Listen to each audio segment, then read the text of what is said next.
Overpaying for anything sucks, especially socks, so why pay $45 for a single pair of grip socks when you can spend less than half? Pure Grip Socks Pro feature our best materials for optimal fit, moisture wicking, and performance at a fair price, just $16.99 a pair at puregripsocks.com. So you want to get a new pair of Mercurials, but as you can tell, there are tons of options at a bunch of different price points and you can't make up your mind. Well, you've come to the right place. Because sat here on the table in front of me are all the Mercurial options for 2022 in both Vapor and Superfly form, minus the club tier options, because despite the graphics, they really don't share much in the way of Mercurial DNA. Like other club tier Nike models, they're so generic it's kind of hard to compare them to the slightly more expensive options. And just because I get this comment every time I make a video like this, that is not to say that you need expensive boots to perform well. It's the player, not the boots, but that is certainly not to say that your football boots don't matter. So from least expensive to most expensive, here are the differences between all the different Mercurial options and which one might be best for you. All of which, by the way, you can get below their normal retail prices by way of some exclusive SR4U coupon codes by checking out the links down below. And as always guys, like the video if you find it helpful and subscribe to the channel if you haven't already. Let's get right into it. Starting with your least expensive option, the Zoom Mercurial Vapor 15 Academy, retailing for $85, which gets you a low-cut construction consistent with other Vapor models. You get the new Nike Skin upper that I think is a huge step up over past Academy tier Mercurials, the FG-MG sole plate and stud pattern, which is exclusive to the Academy and club tier Mercurial options, and a very small zoom unit in the heel. For $10 more, and a football boot that I personally just don't think is worth buying for reasons I'll explain in just a minute, you have the Zoom Mercurial Superfly 9 Academy, retailing for $95. Unlike the Vapor 15 variation, this of course does feature a mid-cut collar made from some admittedly pretty cheap feeling and looking material, a different heel construction because of the mid-cut design that I would argue feels worse, the same small zoom unit, and the same sole plate and stud pattern. Moving up to the Pro, the price jumps up pretty significantly with the Zoom Mercurial Vapor 15 Pro retailing for $140. It too features a Nike Skin branded upper, but as you can see by the appearance, it's not actually that different than what you're going to find from the Vaporposit Plus upper on the top end Elite model, a low-cut construction like the other Vapors, not necessarily Flyknit, but a knitted one-piece enclosure across the top of your foot, somewhat of a mock collar in that it is a little bit higher cut than the traditional low-cut construction, another small zoom unit underneath your heel, and a sole plate and stud pattern tooling that is very similar to what you're going to find on the top model. And then once again, for $10 more, you can have the Superfly variation, the Zoom Mercurial Superfly 9 Pro, retailing for $150. Everything that I just mentioned with the addition of a mid-cut collar. Not necessarily an improvement in terms of feel or comfort or fit or really anything that has to do with performance. It's more of a looks thing than anything, but if you must have the mid-cut collar, then by all means spend the extra $10. Which brings us to your top price point models in the Zoom Mercurial Vapor 15 Elite, bearing a retail price of $250, which is certainly expensive for a pair of football boots, but you can actually spend a lot more. This gets you the new Vaporposit Plus upper with ACC technology for anybody that cares about that. Flyknit across the top of the foot, a low-cut construction consistent with other Vapors, as you can see by the obnoxiously large Air branding on either side of this particular colorway. You get that 3/4 length zoom unit that runs from the tip of the toe basically to the base of the heel that provides an underfoot feel unlike any other football boot that I guarantee that you've tried before, and the new sole plate tooling with the new FG stud pattern that is as aggressive as you'd expect from a pair of top-end Mercurials. And just like the past several generations of Mercurial, Nike also offers a mid-cut variation in the form of the Zoom Mercurial Superfly 9 Elite, this retailing for $275, where basically for an extra $25 you can get some elasticated Flyknit material wrapping the lower part of your ankle. Contrary to what so many people tend to believe, this is not an ankle support element. It's not going to prevent injuries in any way. If you want to believe that it does, be my guest, but ultimately this is something that exists simply for the sake of looks, and it does change the feel of the boot ever so slightly, but for the most part, it's not any better or worse than what you're gonna find from the Vapor. It's just more expensive. Like I mentioned earlier in the video, I think the Nike Skin upper found on the Academy tier Mercurial is a pretty big step up over what we've seen in past generations of Mercs at this particular price point. And even if you look closely, it's kind of a similar construction in terms of being a linear textile material. It's all flowing in one direction rather than having that chevron pattern. And you can even faintly see the same speed cage reinforcement. The boot's even lined in such a way that doesn't necessarily feel like a low-end pair of football boots. The upper itself has nice structure to it. It's thin and provides that pingy barefoot feel on the ball that you expect in a pair of Mercurial, something that I think the Academy tier options have certainly lacked in the past. From a comfort perspective, this is certainly the stiffest upper in the Mercurial lineup, so it does take a little bit of getting used to and a little bit of a break-in process. And also the construction of the tongue, particularly on the Academy tier Mercurial, it's a little bit of a cheaper synthetic material, but I think this fits and feels a lot better than what you're gonna find on the mid-cut Superfly variation, where in my opinion, what's happening across the top of the foot, and certainly the way the heel is constructed to allow for this mid-cut design on this cheaper Mercurial, it just doesn't feel very good. So from a fit and feel perspective, the Vapor is definitely the way to go if you're looking for something at the Academy tier price point. And again, something that I love about this boot that we haven't seen in the past is that the Academy Mercurials actually feel like Mercurials. As for the two more expensive options in the Pro and the Elite, if you look at the two side by side, you'll notice that they come across as being pretty similar, and that's because they are. This is technically labeled as Nike Skin, and this is technically the new Vaporposit Plus.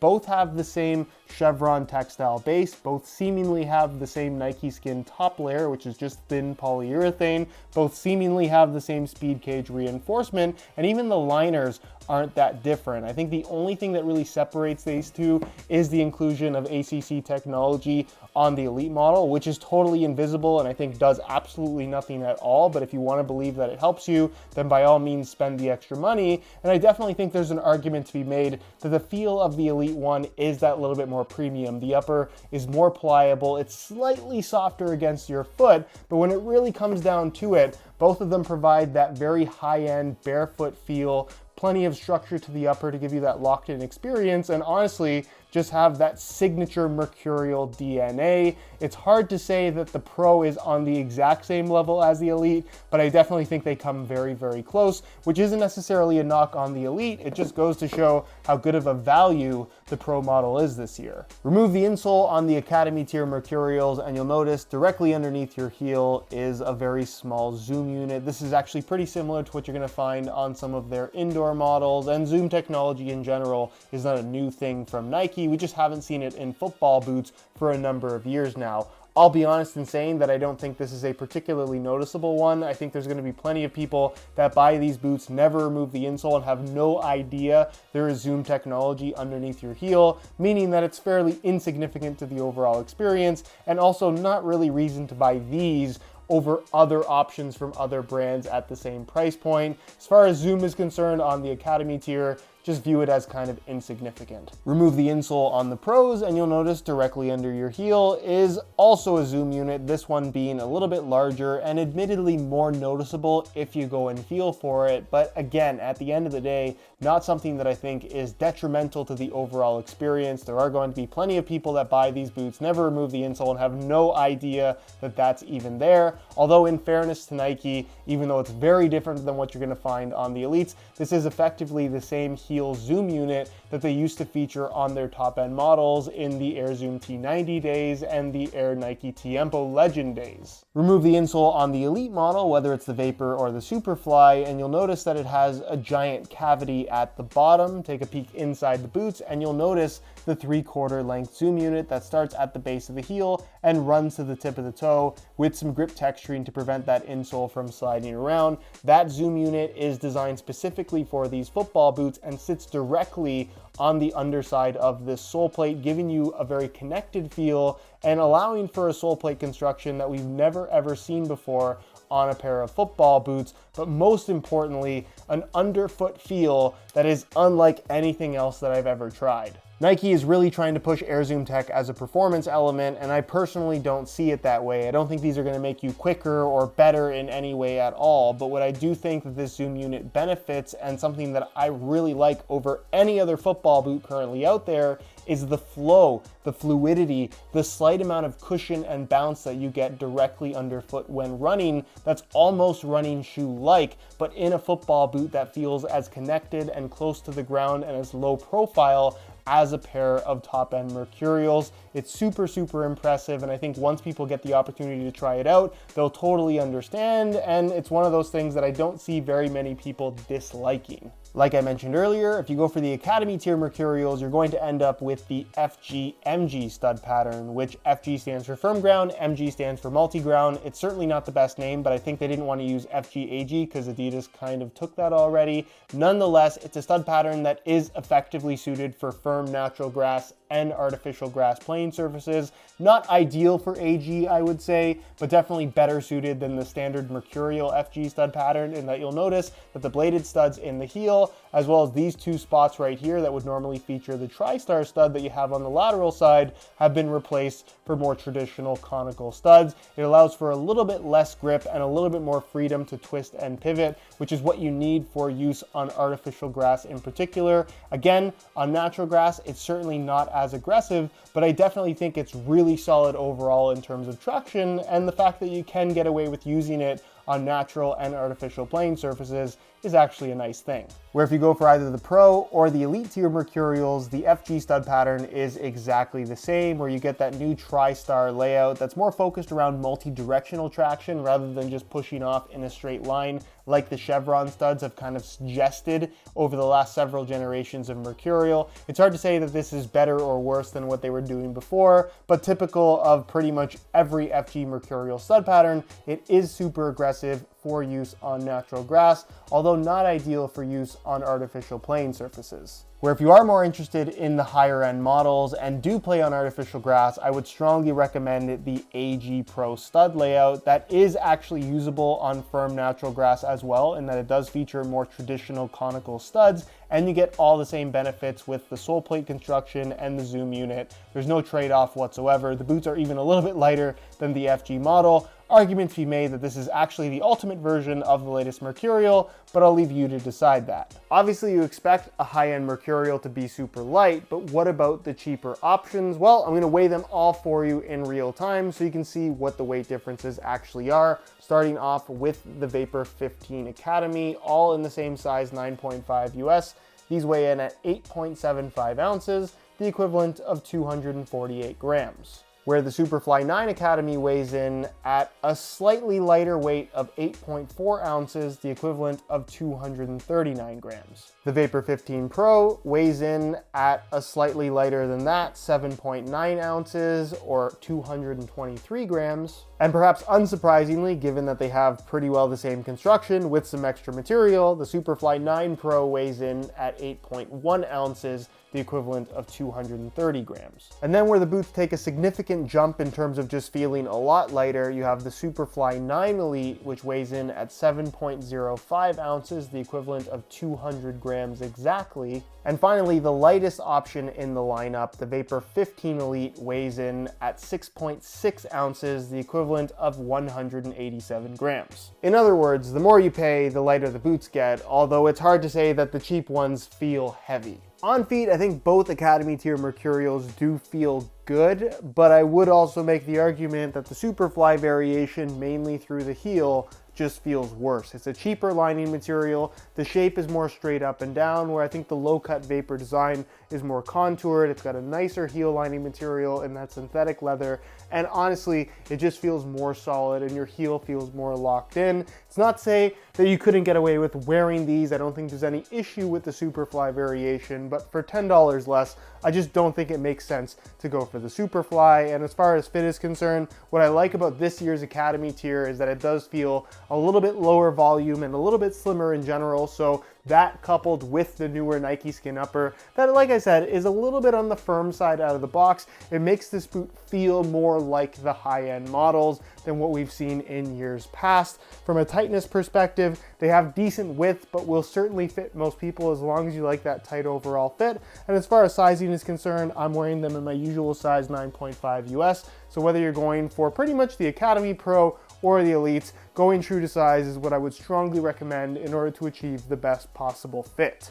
On feet, the jump between Academy and Pro is pretty significant, and it's not that these feel like better takedown models, it's that the Pros feel like a pair of top-end Mercurials. The boot wraps your foot very closely. I'm not sure if it's down to the fact that the lacing system seems to be anchored a little bit lower on the sides than what you're gonna find on the Elites, but they definitely seem to fit a little bit tighter overall with slightly less volume, certainly through the toe box and forefoot area, which you might prefer or dislike when comparing them to the Elites. They wrap your foot very closely, they feel super secure, no difference in construction in the heel with the Vapor or the Superfly, so just take your pick based on whether or not you want the collar. And in general, there's nothing about this football boot that feels cheap or like a takedown model in any way at all. Like I mentioned, the zoom unit in the heel, such a minor aspect of the feel, I don't think it's really a reason to buy this football boot, but if you're looking for that raw Mercurial experience on a budget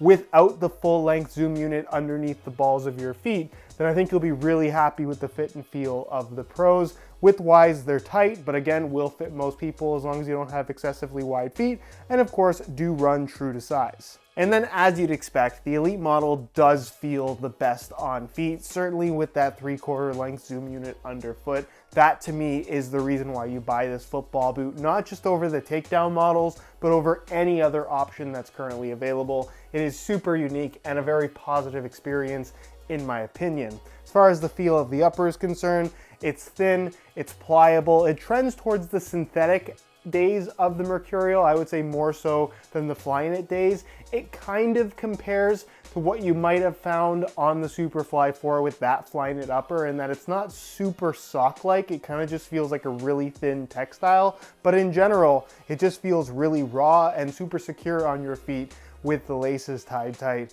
As far as width is concerned, they've increased the width and the volume slightly over the past generation of Mercurial, which you might love, you might dislike depending on the shape of your feet, but in general, they still fit tight like a pair of high-end Mercurials should. And of course, as expected, the boots do run true to size, just like pretty much every other generation of Mercurial, Vapor, and Superfly. For 2022, I have to admit, I think Nike's done a pretty good job. And out of these 6 boots, there's only one that I can't really recommend, and that's the $95 Superfly 9 Academy. And it's not that they're bad boots or that they're unwearable in any way, but given that it's effectively the same thing as the Vapor 15 for $10 more, with a heel construction that fits worse, is more uncomfortable, and in my opinion, just looks a lot more janky, I'm not sure why you would pick these over these. With that said, as much as I think the Vapor 15 Academy is an improvement over past Academy tier Mercurials, I can't say wholeheartedly that I recommend them if you have $85 to spend. If you're hell-bent on having a pair of Mercurials, these provide a Mercurial-esque experience, which I think is very positive and definitely gets a thumbs up from me. In that regard, I can recommend them. But if you're just after the best value for money football boot experience, I think Nike's own Tiempo Legend 9 Academy for $75 with a leather upper that just feels better on your feet, out of the box and once broken in, that's probably what I would recommend if you were on a tighter budget. As for the Pro and Elite level options, I really don't think there's a bad choice between them. Obviously, if value for money is the focus, go for the Vapors, they're just less expensive. But if you like the look of the mid-cut collar, I personally do on the Elite model in particular, then by all means, if you can justify the extra 25 bucks or the 10 bucks at the Pro level, it's totally worth it. As for whether or not the Elites are worth it over the Pros and that they are effectively almost double the cost, that really boils down to whether or not you care about that 3/4 length zoom unit. It is super noticeable as a part of the overall experience. And if you want to try something new, you want to feel some technology on your feet that is actually noticeable, then by all means spend the extra money on the Elites. I don't think you'll be disappointed. Where if you're more of a Mercurial purist and you just kind of want that raw feel, both in terms of touch on the ball as well as what's happening underneath your feet, save the money, because the feel of the sole plate, the traction from the stud pattern, and honestly, the fit and feel of the upper is very, very similar to that of the Elite model at a fraction of the price.